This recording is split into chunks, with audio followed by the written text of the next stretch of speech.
So, first of all, I work with Pioneers. How many of you have heard about Pioneers before in Vienna? No one? Okay, basically we're doing one of the major events in Europe, focusing on startups, investors, and entrepreneurs. We are gathering around 3,000 people every year once in Vienna, where we focus on different technologies from big data, from IoT to biotech, AgriTech, and everything which is very influential for operation right now. I'm part of the Pioneer Discover team, where we basically consult big companies how to tackle innovation and how to be more innovative and how to work together with startups. This is our favorite picture together with Cisco. Last year we organized Cisco Entrepreneurs Investors in Vienna. We gathered around 300 applications from all around the world, from startups focusing on IoT, Internet of Things. And this was our final solution. I will ask you, do you know what is this trend called IoT? Yes. Have you heard about it? Yes. Who doesn't? IoT. Okay, Daniel, where are you? Please, explain what is IoT. Zamir is one of our next speaker from Starbucks. Imagine that everything in your life which is basic, which is repeatable, which is easy to handle, you don't have to do it. Devices interconnect with each other to make your life easier, so that the complex things are done by you on a totally different level. IoT is connected smart objects in your life. Think about it. So how many interconnected devices do we have at home at the moment? Mobile phone, computer, tablet. What's coming next? Microwave, Laptops, Washing machine. cars, TV. Everything will be connected to each other. So this is IoT, Internet of Things. and yeah. Speaking about innovation, and especially IoT is affecting all of us. In 1980, 70% of all products were older than 10 years. And actually, 4 years ago, 2011, 85% of all products in the market were younger than 2 years. So basically, products and companies are replacing each other, and innovation is happening at a very fast pace. Also, a lot of the companies who were part of the Fortune 500, it's a major index of big companies in the States, are not there anymore because new innovative companies like Google, Apple, they just replace them. These are some examples of companies which didn't exist 10 years ago.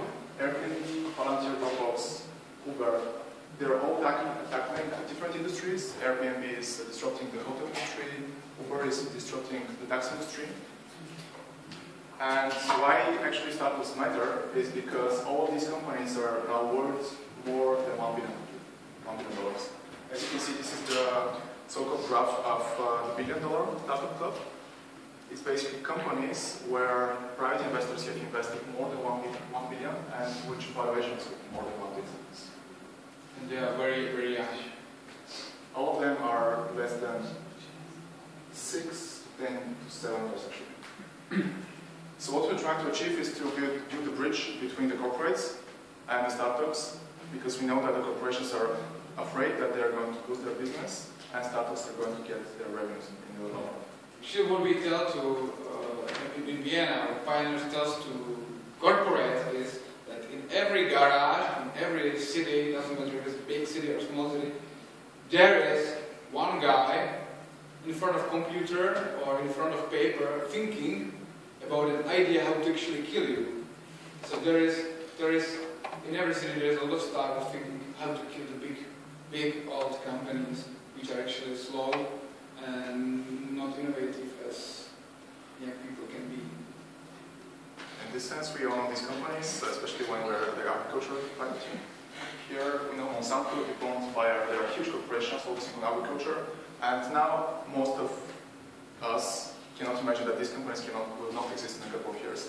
But actually, we see so many startups right now going in this direction, and we see a lot of companies acquiring these startups because they know that innovation is coming from them and not from big corporations. In Germany, there is a very popular word called Industry 4.0. It basically means that everything will be smart, like production facilities will include Internet of Things, smart buildings, smart logistics, smart grids, smart mobility as well. But nobody is speaking about agriculture 4.0. And actually we're seeing right now that this trend is coming, that agriculture is becoming increasingly connected because of mobile devices, because of internet, because of sensors, because of Internet of Things. And we see that this is going to affect agriculture industry in the next 5 to 10 years. What triggered this phenomenon is basically one acquisition by Monsanto, which was done 2 years ago. They basically acquired a huge company, which was actually a startup, which is called the Climate Corporation. They were founded quite recently, and the acquisition price was $1 billion. And what the Climate Corporation was doing is basically a software which helps the farmers to yield better and to gather that data from weather forecasts, from sensors, from moisture sensors. So this is what like nowadays my granddad has a big garden and big fields, and all he is using at the moment is just intuition. He looks out of the window and says, okay, this weather is this and this. Okay, maybe I have to start to harvest in 2 days, just based on intuition. What you can do nowadays is to use the sensors, which are the price of sensors from China are like a few euro cents. Connect them to each other and connect the information about weather, information about the color, for example, of wine. We can connect all different kinds of information. Exactly. And help him to decide. So, for example, my granddad, I will show him one startup, and all what he needs to do is to look at the phone and to see like, okay, it seems that it's going to rain in 2 days, I have to start today, or I have to start tomorrow. And he can call people to help him to do it, or find some more workers in advance. This saves like 10 or 50% of the revenue. If you look at companies like Monsanto, for example, or Bayer or Syngenta, they are putting a lot of R&D and innovation in the crop science. So basically everything over there is biotech and it's very advanced, and the efficiency is very high. However, if you go to a single farmer like Granddad, it's not that efficient because he doesn't know how much water to use. He doesn't know in which area of the field he should irrigate, and what kind of pesticides he should use. So this is the problem which we're solving right now, putting data in front of agriculture and making sure that we use it and increase our yields. So a couple of years ago, the investments in agricultural startups were around $100 to $115 million per year. And for last year, for 2014, we saw almost $2.4 billion invested. This means that a lot of venture capital companies, especially in California and the States and in Israel, are investing hugely in startups right now. There were more than 260 deals coming from different investors, including Google Ventures, including Costa, and some other very major venture capital companies. And if we look at the trend, actually the last 3 months of 2014 show that actually the trend is rising. So probably right now, the new deals in 2015 are even more than 2014. Speaking about location and where innovation comes from, there are obviously 3 major areas. One of them is Silicon Valley in California. Second one is Israel, and third one is Holland or the Netherlands. We're quite lucky right now in terms of agriculture innovation because actually the biggest hub for venture capital activity, which is Silicon Valley, which is based in California, they have huge problems with drought. They haven't had such big problems with water since maybe 50 years or even more. So we see that the people who have the problem and the people who have the money right now are the same people. So basically they're starting to invest more and more into agricultural startups, especially in irrigation monitoring, in precision agriculture, and in drones as well. The second one, Israel, they have long history of innovation in agriculture because they have limited land resources and limited water resources. and their innovation focus is increasing even more. And of course, Netherlands, they're pretty much a strong nation in terms of crop science and greenhouse management. What are the problems ahead of us? By 2050, we need to feed 9.1 billion people. This means that the demand for food will be much higher than the supply for food. We have rising middle class in Asia, so that people are actually switching from rice, to meat, sorry. And the problem is that meat requires a lot of food for the animals, a lot of arable land, and of course we have the climate change. Water and soil are scarce, will be scarce soon. At Pioneers, we talked to a lot of venture capital companies and a lot of companies, a lot of startups, and we identified 6 trends right now. One of them is precision agriculture, which combines gathering data from different sources and combining it in a specific way. Sensors, Internet of Things, drones and satellite monitoring. Indoor farming, this means that you can farm your crops at your house using aquaponics or hydroponics. Food manipulation and water innovation. So I'll quickly give you a couple of examples for each one of them. Precision farming, as we discussed, is basically combining all the data in one place and delivering it to your mobile phone. Because all now we have mobile phones and internet access, we can basically gather data from sensors, from robotics, and include them in a single farm management software.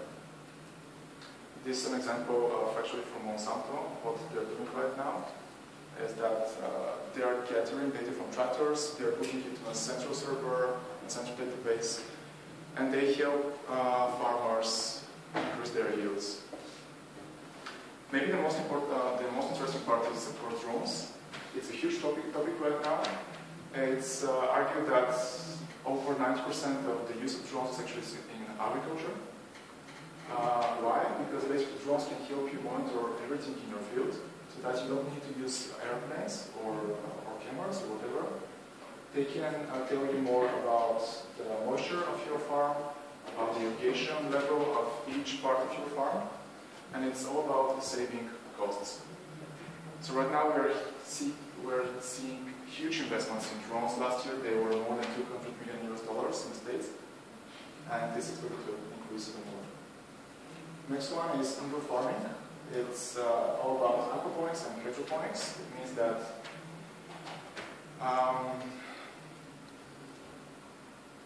plants could be planted in water so that they don't need soil at all. It's a huge topic in large cities like Tokyo or even in Europe. And also because of soil scarcity, some people are actually using LED lights, to grow plants in vertical farms. Very interesting, we had a very interesting candidate last year for Pioneers Festival. Maybe you can tell a bit about them. Yeah, they were basically, yeah. This is one of the startups that was actually discovered by Stefan, Pioneers discovered.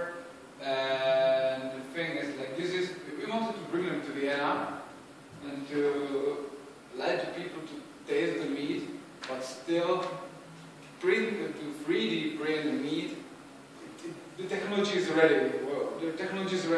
But what we need is to change the behavior, how the people are thinking. So last year we were not ready yet, but maybe this could be the future. I prefer steak from, I like the real steak, but this startup says that they can really print it much more efficient and much more cheaper than how it works nowadays. Yeah, this is just one example. We had many more. For example, there is a potato in South Africa and in Holland in South Africa, which doesn't need so much water, and it actually can grow in salt water. So basically, you can grow potatoes in the sea, basically. And it's already salted. Actually, my focus was actually water technology. We know that 70% of water is nowadays used for agriculture, and it's not at all. No, very few farmers know how to use water, and where they actually put a lot of water and not so much. So there is a huge potential in this field, especially in terms of increasing efficiency. This is a global map of water stress by 2025. So you can see that huge part of the world, especially in Asia, North America, and actually also Middle East, Africa, will be so much affected by water that all the agricultural value chain will change dramatically in the next 15 to 20 years. Yeah, by 2030, 47% of the people of the population will live in high water stress. And that's why we're coming to where Internet of Things is coming, actually. This is one startup which is going to present this year as the pioneers. It's a simple sensor which can measure the moisture of your field. It's of course backed by solar battery, and it actually can send only the information to your smartphone. So with one device you're combining Internet of Things, you're combining big data, and you're combining mobile technology. And there are many more in this sense, especially in terms of large field agriculture. Because this is a small example from home gardening, but the real thing which could be changed is actually in the big field. So the overall idea of this presentation is to tell you that now is the time to act in agriculture, because you're in a perfect city where you have the IT faculty, you have agricultural university, and you have a lot of business people. So maybe from Czech Republic and from Austria, it's not that obvious that people need to invest more in agriculture, but if you go to the States right now, it's totally obvious that it's the next big thing. Yeah. Thank you very much. If you have any questions, please let me know. Yeah, thank you, Philip.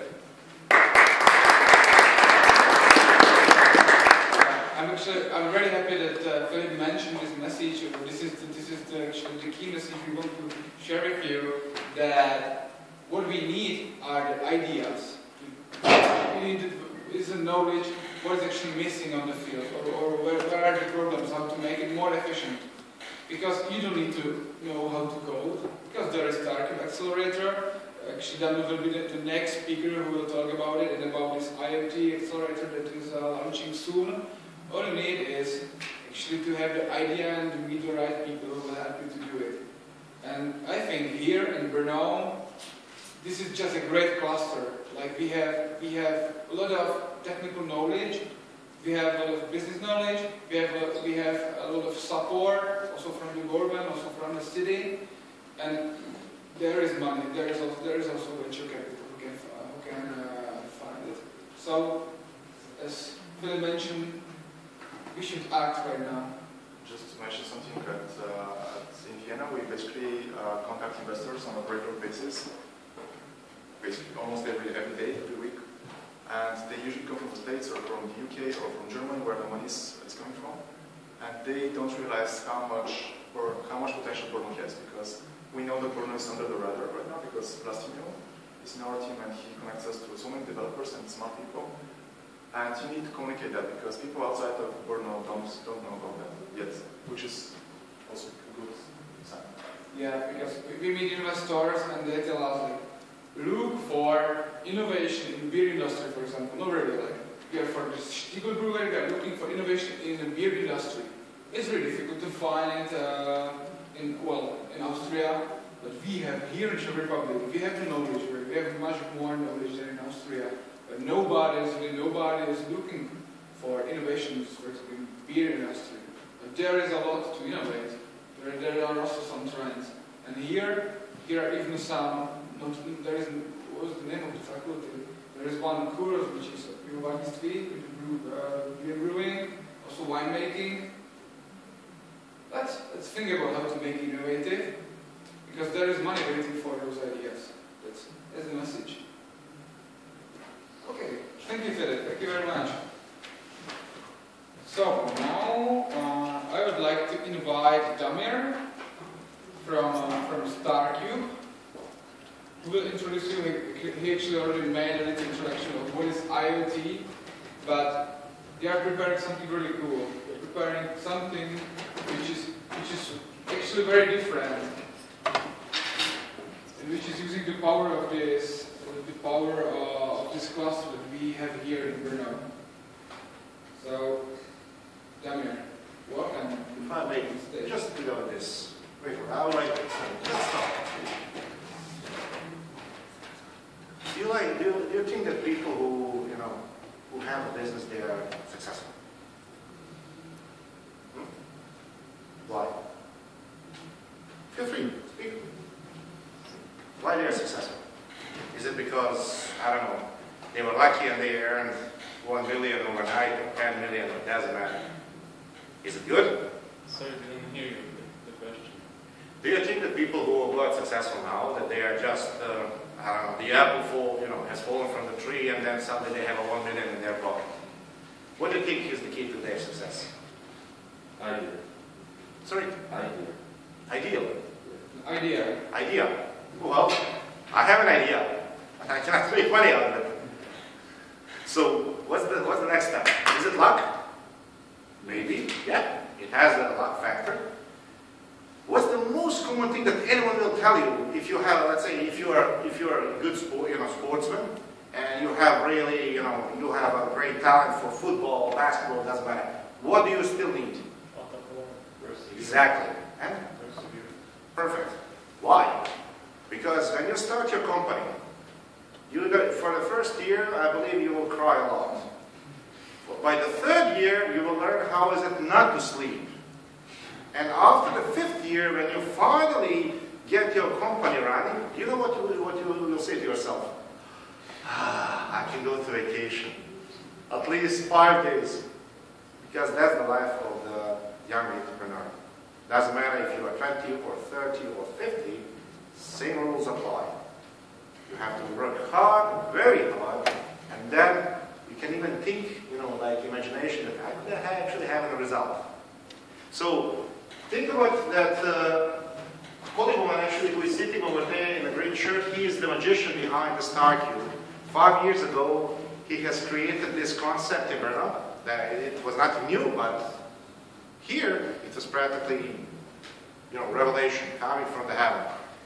Nobody knew how to, everyone was starting a company on their own risk without any, hoping that if I start a company, I can have few customers, and suddenly, time by time, I will find, some secret recept, and I will have 1 million. No. He helped with a big team to start this whole process. When you have an idea, as a colleague mentioned, but the idea needs support. Maybe it's something you want to create your hand, but unfortunately you don't have access to the right tools, you don't have wood, you don't have plastic, you don't have rubber, whatever is decision about, and you need someone to actually grant you access, and then you start working a little bit, or IT equipment, certain software necessary to do that. Maybe you don't have skills how to program. Oh God, I have a fantastic idea. I'm going to make, as a colleague said, you want to do something in agriculture. It's like the concept is your head, but you know what? I don't have, I don't know how to create actually the product itself. I have an idea, but the product, I haven't clue what to do with that. So what do? You look for the people, for the team. You never start that on your own one-person business. That's a perfect recipe for failure. You cannot do everything by yourself. Actually, you don't want to do even 2 roles, even if it's more people in the business. You don't want to have, let's say, you know what? I'm going to be CEO and a salesman. So you want to sell someone, and on the other hand, make a final decision in the whole company, and spreading your work at 2 streams. That's nonsense. You want a person who is a really smooth salesman to sell. You want to be decision maker, CEO. You want to have a person who is a technician. You want to have a marketing. This is how you build a company. There are certain factors you follow, and you hire people who are good at that. So when you start a startup, what do? You think of the concept Do you think how many of you think that the product is really relevant?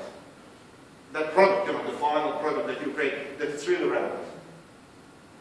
Sorry, that's what? Relevant? Product itself. You want to create that. Yeah, the product is what? Relevant? Is it relevant or not? Relevant. How relevant, let's say? Relevant to what? Let's say I'm going to create a chip. Do you think this is going to sell it? That I'm going to say, guys, I have a new type of the chip, and everybody's going to like, let me into it, I'm going to invest. Do you think it's relevant? No. What's relevant? Price. Sorry? Price. No. Price of the sales is relevant. Price that you will say to that potential investor, you know what, this is a chip, but what do I need? I need a business model, how will I be selling that? And I need a business plan, how I will be developing that. If I just come, you know what, I'm going to create this one, and for 10 years I'm going to change anything. It's going to be just this car. No. Nobody's investing that because you know that 50 years ago you could say this will be running for 3-5 years. Today, I create this, in 1 week one of you will come have an upgrade. Screw that. I don't want to even look at that. So this is the point. Every investor, especially in the startup business, they want you to feel immediately serious when you start something. You come in front of them, you say, we have a product. You don't tell them, the details about technical stuff. They don't have a clue about that. They're businessmen. They just want to know, okay, I understand what it does. Now, if I'm a businessman, I'm a business itself, how would you, what is it for me? How do I use that? What's the purpose of it? Should I use it for 1 year, or will it be good for 5 or 10 years from now? Is it? How do you sell that? Do you sell it in some, bundle, or you sell it to licenses, separately? Is it for the end customer? B2C selling. How do you approach the customer if you want to sell this chip? Let's say for me, who I have home, and I want to have this free access. How do you sell that? Do you just come and knock on the door? You know what? Throw us the key. I have a chip. This is the ideas which investors, they want to hear. How you do it. And the product, at the end, is like 10%. It's like the talent in sports. Talent is 10%, the hard work is 90%. Same thing is for the product. You have a great product, perfect, 10%, good. What's about the rest? Sell it, make a plan, develop, upgrade. Let it live for itself. Because this product is not a one-time sales, and then you're happy for the rest of your life. It's practically a living thing. So, moving from that story back to the Czech Republic, when the StarCube started in 2010, the goal was very actually simple. You have an accelerator which is running for 3 months and helps a small startup find a way to create their business plan, their business model, finalize their product, and look for the first buyer. Because at that moment, when you don't have a company, you cannot sell anything. I mean, even if you have a product, you cannot sell because you are not a company. You don't have an SRO or anything like that, on a paper, so you cannot sell it. So what do? We help you prepare that, but it has to be your 100% involvement. There is no like, but I'm already working in another company, and if I have time, I will come. Well, my friend, in that case, I wish you all the best, but this is not how you're going to run the company. Nobody's going to accept that as an excuse. So, for 3 months, you come there. If you're chosen, your idea as such has to be unique. Recently, I had guys coming with a product which is actually exactly as one of the startups which we already have. So what's unique in that? Nothing. We just have a startup. Okay, did you do the market research? Is this the good thing everyone is looking for? No. So what did you do? Well, we came with the idea. Fantastic. I love it. Nobody checks what's happening beyond their doors. Guys, you don't create a product for Czech Republic. I mean, you can stop immediately. Today, you have to think global and act local. You have an idea for the whole world, but you have to start in front of your door. And then, if it works in Czech Republic, you spread around. You check, you go to the neighboring countries, and so on and so on and so on, and you spread. This is the way how you sell and how you will get any success. If you just think, you know what, I'm going to create something and I'm going to sell to Czech Republic, eventually 10 million people market will be so saturated that you will have to buy it yourself. There's a lot of possibility. So, for this, previously we were doing everything, hardware, software, a lot of things, and then for this year, not only for this year, but starting with this year, we decided, let's do specialization. It's IoT and cybersecurity. The funny thing is, we are the only accelerator in the whole world combining these two things together. Does everyone can even comprehend why do we do that? Why do we join IoT with the cybersecurity? Well, the history of companies from Brno. Okay, fine. We have actually 40%. The 40% of the cybersecurity in the whole world comes from Brno, in the surrounding area. Does everybody know AVG or Avast? And you know the neighboring from Bratislava asset? 3 out of 5 best antiviruses in the world. Yeah. We have to be really proud for this. This is the best place to do cybersecurity. Plus, on top of that, we have Invertech and Safetica, our own startups, which have a fantastic things done even in a hardware security. So you have a software, the cybersecurity inside of the hardware packed in one big box. Imagine that, you don't have to think, you just plug it in and leave it running. You don't have to worry about that. Now, nobody still answered my question.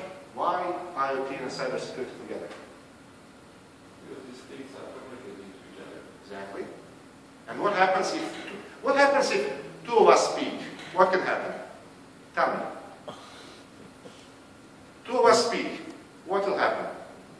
You don't hear each other. No, we hear each other, but you also hear what we are talking about. So it means that the channel is open. It means that everybody can listen. So and it's security in between two of us. You cannot just create a product and say, point A talks to point B and nobody will come around. Especially, maybe if two of us speak as two people, but if we are two companies, if I want to sell the product to NATO, trust me, they will be asking, where is the security behind that? So what we do, IoT devices are intercommunicating with each other, so cybersecurity helps them to prevail, that to keep safe. And by keeping safe, it means that you will not just think, the big brother will be watching me, someone will be, looking at my emails, checking my SMS, what did I wrote to my girl, or the girl, the boyfriend is married, Skype, Messenger, whatever. It will be there to protect your life. Because with IoT, with Internet of Things, which are, this is like, let's say, this is a really living ecosystem. And if you want an ecosystem, like imagine planet Earth. What do we have as a cybersecurity on planet Earth? Come on, environmental. Ozone layer. Exactly. Everything needs protection from something. And why not have it in IoT? So, what am I looking for personally? What I'm looking for? I'm looking for a startup. IoT is nothing new. You know that. You have it already for 50 years running. It's just a different name. Just today, it's a hype. Everybody talks about, and then finally people started creating some kind of devices which talk to each other. I had a colleague. I found a company from Czech Republic last week, 2 weeks ago, on Summit, and they created you have a refrigerator, and there is a screen on top of it, so you can see what food you have inside. So when you use something, when you go shopping online, you can see, okay, these are the things I have inside, so I need to buy some new things for myself. Why did I say at the very beginning that IoT actually makes your life easier? What do you think if finally today at 4:30 we decide, okay, it's finished, we go out of the room, and I don't have to think if the light is still on. Either I can use on my mobile, switch it off, or simply an analytic tool in the light bulb will say there is no one in the room, shut it down. I don't have to think about it. It's easy life. So what do I have to think? I have to think how to make this out of the water. IoT will not help me. But I want to have this surface from the water. This is something what you have to do.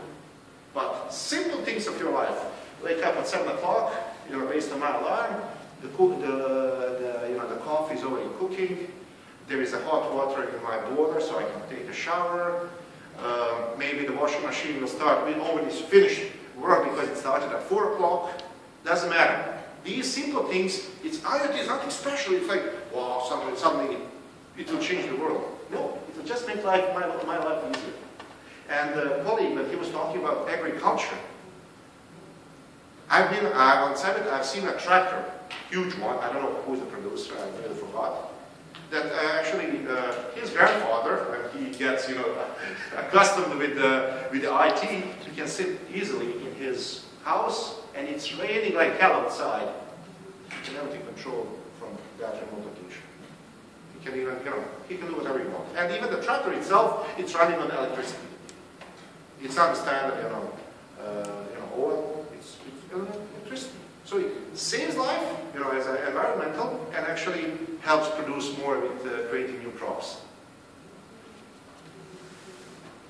For people who like to join the acceleration program, so you need to know that your idea is unique. You need to check that you are unique. Who are your competitors on the market? And normally, sorry guys, that's my line. From here, I cannot control that. I still don't have IoT device. So you need to be persistent, that you will be totally dedicated to the program. And you have to know that coming there, it's not a key to success. You just start. It's the very start of your business. So what will happen? During that 3-month phase, you will meet more than 80 mentors from all kinds of fields, from legal, from business, just pure business. You will meet investors. You will meet people who will show you soft skills. Because I worked in IBM before I joined South Korean Innovation Center, and many of my colleagues were technicians. They make miracles in programming. Honestly, I look like an idiot when I look at that. I'm like, I don't have a clue. But they're magicians in that. But the point is, when they have to talk about what they do, they go like, I don't know. Because they don't know. They don't know how to talk. And you have to teach them. You have to teach them, guys, what happens on the screen or anything else, that's one part of the story. You have to know how to speak. If I ask you, what do you do? Beyond that, when you go out, what do you do for a living? What do you do for a living? Study. What do you study? How frequently do you study? Are you going to study when you go out, or will you take a break and then study in the evening? Yes, Probably, but you're not like, I don't know. Yes, I will do that, I will do that, I will do that. This is how it goes. This is my schedule. This is my plan. This is what I want to do in 10 days. This is what you have to be really confident that I have a goal, I want to achieve it. Just tell me, a few rules in between, and let me do it myself. Because what will happen after 3 months, after all of the lessons, the workshops, creating your own prototypes, working more on the market, you will have a demo day. It's a big show. It's when you finally tell to yourself, now I'm presenting my product in front of the investor.